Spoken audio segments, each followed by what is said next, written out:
വിശുദ്ധ മത്തായി എഴുതിയ സുവിശേഷം അധ്യായം 2 വാക്യങ്ങൾ 19 മുതൽ 23 വരെ.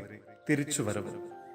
ഹെറോദേസിന്റെ മരണത്തിന് ശേഷം ഈജിപ്തിൽ വെച്ച് കർത്താവിന്റെ ദൂതൻ ജോസഫിനെ സ്വപ്നത്തിൽ പ്രത്യക്ഷപ്പെട്ടു പറഞ്ഞു, എഴുന്നേറ്റ് ശിശുവിനെയും അമ്മയെയും കൂട്ടി ഇസ്രായേൽ ദേശത്തേക്ക് മടങ്ങുക. ശിശുവിനെ വധിക്കാൻ ശ്രമിച്ചവർ മരിച്ചു കഴിഞ്ഞു. അവൻ എഴുന്നേറ്റ് ശിശുവിനെയും അമ്മയെയും കൂട്ടി ഇസ്രായേൽ ദേശത്തേക്ക് പുറപ്പെട്ടു. മകൻ അർക്കലാവോസ് ആണ് പിതാവായ ഹെറോദേസിന്റെ സ്ഥാനത്ത് യൂദയായിൽ ഭരിക്കുന്നതെന്ന് കേട്ടപ്പോൾ അവിടേക്ക് പോകാൻ ജോസഫിന് ഭയമായി.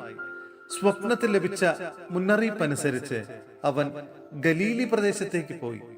അവൻ നസറായൻ എന്ന് വിളിക്കപ്പെടുമെന്ന് പ്രവാചകൻ വഴി അരുൾ ചെയ്യപ്പെട്ടത് നിവൃത്തിയാകുവാൻ നസ്രത്ത് എന്ന പട്ടണത്തിൽ അവൻ ചെന്നു പാർത്തു.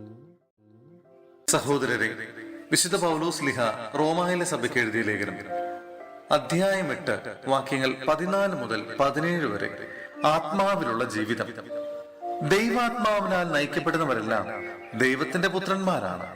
നിങ്ങളെ വീണ്ടും ഭയത്തിലേക്ക് നയിക്കുന്ന അടിമത്തത്തിന്റെ ആത്മാവിനെയല്ല, മറിച്ച് പുത്രസ്വീകാര്യത്തിന്റെ ആത്മാവിനെയാണ് നിങ്ങൾ കൈക്കൊണ്ടിരിക്കുന്നത്. ഈ ആത്മാവ് മൂലമാണ് നാം ആഭാ, പിതാവേ എന്ന് വിളിക്കുന്നത്.